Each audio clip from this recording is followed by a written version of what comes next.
I'm Gaetan, I'm co-CEO and co-founder of Entobel, a story that started 10 years ago, and I will bring you with me on that story. I divided my presentation in 3 parts. Keep it simple: the past, the early days, the present, current achievements, challenges, and of course the future, not just of Entobel, but also my vision of the industry as a whole. I started this timeline in 2008. I was 18 years old. I started in business school. And it was a very special year because, if you remember, it was a subprime crisis. So not the best way to start in business school. Funny enough, that year, the FAO published also a report about edible insects and how insects can bridge the protein gap. So I thought it was funny because on one side we see what peak performance can lead to, and there was a call to resilience and robustness on the other side the same year. Anyway, fast forward 2011, I met with Alexander, the other co-founder of Entobel, and we decided that we will do our master thesis on this topic. Fast forward again, conclusion of the master thesis was that to produce insects at scale and at a competitive price, being in a tropical country would be an advantage. So here we are in 2013 with a one-way ticket flight to Vietnam. Early days, you can see we had not much money in the pocket. So on the upper right, I choose 3 pictures here to illustrate those days. Upper right is a siever. That's the equipment to separate the insects from the fertilizer. Down right is our first crate design where we grow the insects. Funny enough that most of the feedstock that you see on that picture inside the crate are still used today at scale at Entobel. And then, of course, I don't think we would have made it the first few years at the beginning without a lot of supporters and early believers. Some of them are here today. I think Dr. Locke from Shrimp Vet was a real supporter of Entobel in the early days in Vietnam. So anyway, with this, we could convince some friends, family, and fools to invest a little bit more money in us or loan the money. We could grow the team from 2 people to 4 people. Mr. Nguyen on the left is still our production manager today. And we got to experiment the first scale-up challenges from the pilot scale, number 1, let's say, to the new pilot scale. This was a very important step because we also got the first product out, and it allowed us to make feed trials with the large players. Cargill was one of them in 2015 already. So very visionary from Cargill to test our product these days. So with this proof of concept, we were able to welcome more seasoned investors, business angels, and institutional investors, and close the Series A in 2018. That allowed us to build our first demo and commercial plant. Of course, again, learning a lot on scaling. It's not a linear scaling. It comes with new challenges each time you go 10 times bigger. But most importantly, and especially on the financial side and to attract investors, we could reach 7-figure revenue with this site 3 years ago.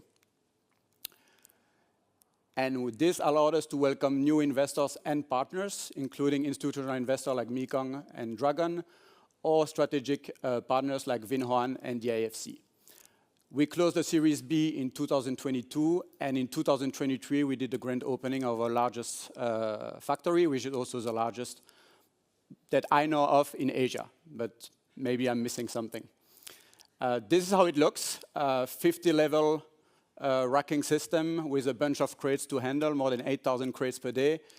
Quite automated, even though we are in Vietnam, because we're running 24/7. And exclusively for this event, I will show you a video on how it looks inside. At Entobel, we believe insects are part of the solution.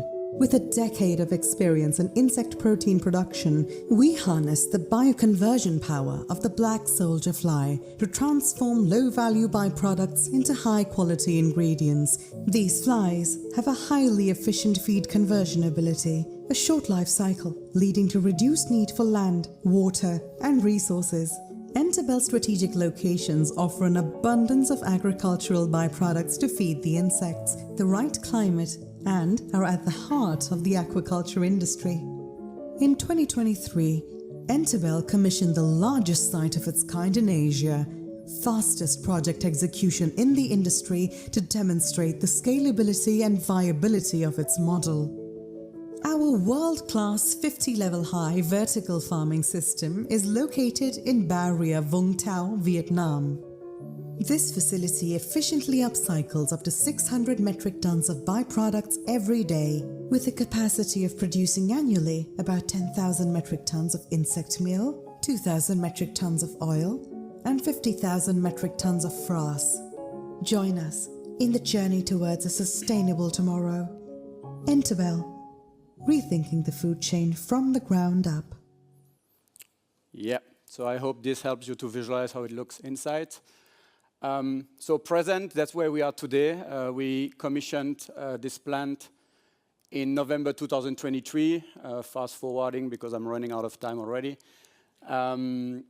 We've hit 40% utilization rate this year, less than a year after the grand opening, so we're quite happy about that achievement. We have also stabilized the quality. 95% of our batches are meeting the specs that we've set for our company. Volume done. So the big elephant in the room is always about the value equation that I call value equation, price, cost, but not only. The good news is that we have already that value equation working for some of our clients and feed mills, including Cargill, Vinoan in Pangasius, and the Hearst for shrimp and sea bass applications. So the future, what keeps me awake at night or makes me wake up in the morning, is really about that value equation. That I divide in two parts. On one side, obviously, is reducing the cost. Expansion, economy of scale, yes, but getting the economics right at the first factory, I think, is very important. So we're spending quite a bit of time at the current site before we scale. Then, as any farming business, I think the cost, the feed cost, is one of our largest variable costs. So we're working also on this FCR, feed conversion ratio, using genetic and nutrition. We are trying to improve our energy efficiency with heat recovery or solar panels. And then, of course, not to disregard, is operational excellence, minimizing downtime and streamlining our operations as much as we can.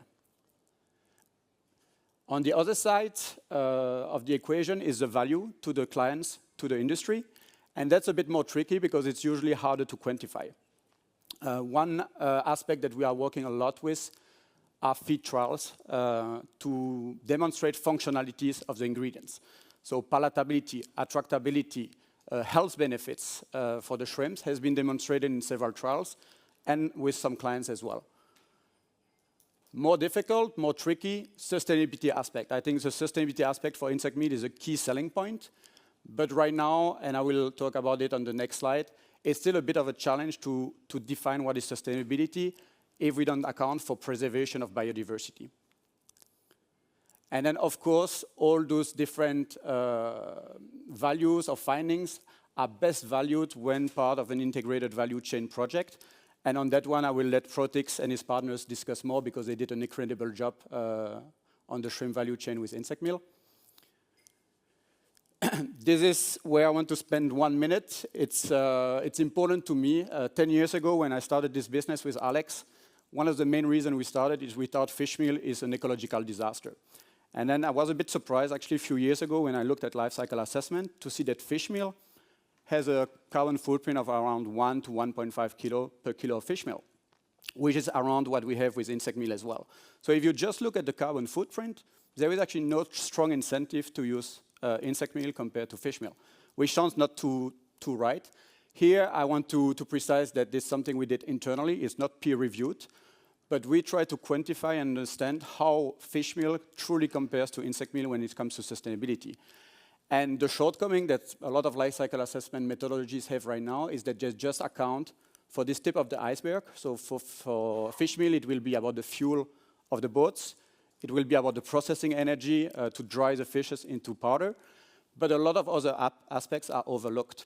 And one very important one is that overfishing really disrupt a biological cycle that happens between the atmosphere and the ocean, whereby CO2 from the atmosphere is captured back into the ocean thanks to fishes, zoophytes, and phytoplankton.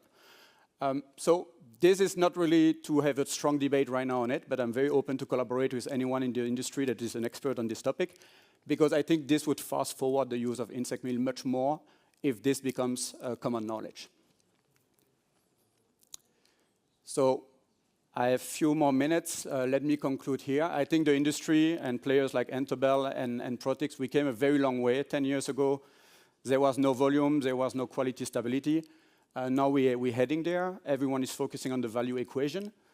How we define value as an industry will actually decide how fast insect meal can be adopted. So the good news is that the mainstreamness of this industry is not a if, but a when. And together we can accelerate the adoption of the insect meal. I will end up with a quote that is a bit cliche, but I think resonates quite well with this event. We do not inherit the earth from our fathers, we are borrowing it from our children. I think that's very true, and in this room, we are the first group of generation that really can feel the consequence of climate change, and we are probably also one of the last one that can truly do something about it. So this is a call for partnership and collaboration. If anyone has questions, I will be here in the next 2 days and happy to assess collaboration. Thank you.